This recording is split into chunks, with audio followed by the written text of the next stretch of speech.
I try really hard to not let myself get caught out by early hype these days. Climbing aboard the hype train is dangerous, leads to unrealistic expectations, and can end in bitter disappointment. There's just one problem though. The angels of death! Reach! Fire in the hole! Swarm is climbing! The hype train has pulled into the station. All aboard. Choo-choo. Whether you're intimately familiar with the Warhammer tabletop games, played any of the video games, sort of know the name, or don't know anything at all, Warhammer 40K Space Marine 2 is likely going to grab your attention. It's looking absolutely badass. So, let's take a look at why it's shaping up to be one of the top game releases of 2024. Seemingly endless waves of crawling, running and swooping enemies as far as the eye can see. We're going to look at the gory gameplay and gorgeous graphics in just a moment, so stick around for that. But first, I wonder how many of you actually know its origins. Idea of a toy soldier, but at Games Workshop, this is our idea of a toy soldier, and this is how we play. Warhammer originally started in 1983 as a tabletop strategy game with a medieval fantasy setting, with the more futuristic Warhammer 40,000, or 40K for short, arriving on the scene in 1987.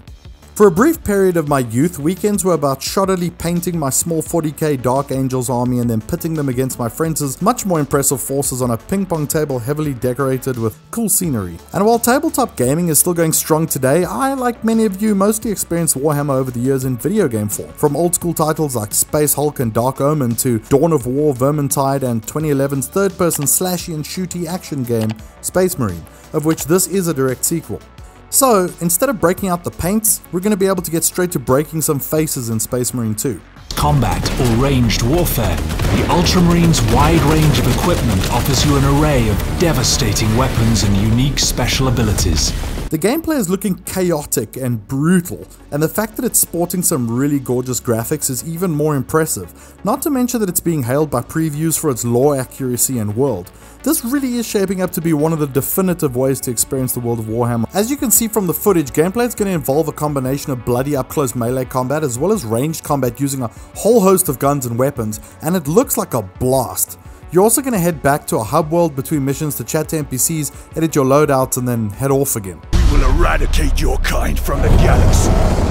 The continued story of Ultramarines Lieutenant Demetrian Titus and the insane hordes of Tyranid enemies and mass slaughter comes to you courtesy of the folks who made one of my favorite co-op games from the recent past, the very underappreciated World War Z.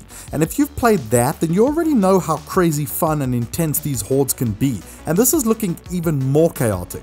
Except also now, instead of playing a group of everyday survivors with some little weapons, you're a powerful supreme badass Space Marine. And if you didn't know, Space Marines are intensely hardcore.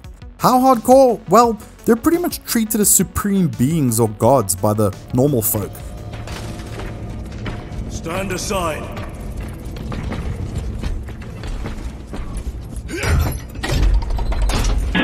Holy shit!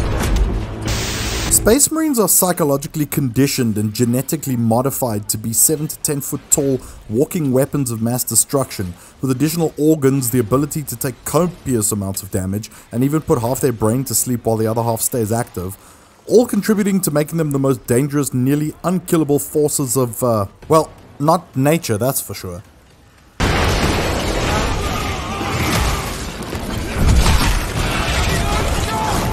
Now, it might be at this point that you're having a strangely familiar vibe from the concept of 8 foot tall super soldiers in armor, as well as big beefy soldiers with chainsaw weapons, but I assure you, these guys got you first.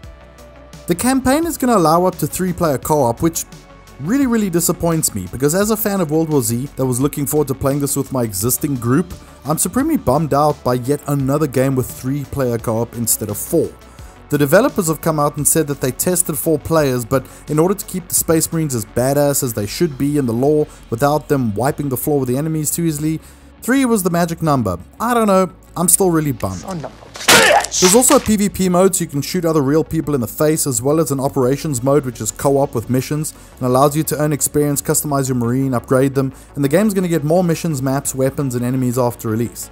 Until I have the game in my hands, I can't tell you with complete confidence that Space Marine 2 is good or not, and I really hope we don't get burned by this, because as things stand right now, Warhammer 40k Space Marine 2 is looking really good, and it launches on September 9, 2024 on PS5, Xbox Series X and S, and PC.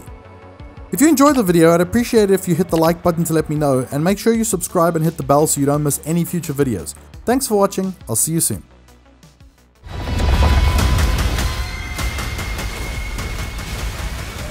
his name I will fight!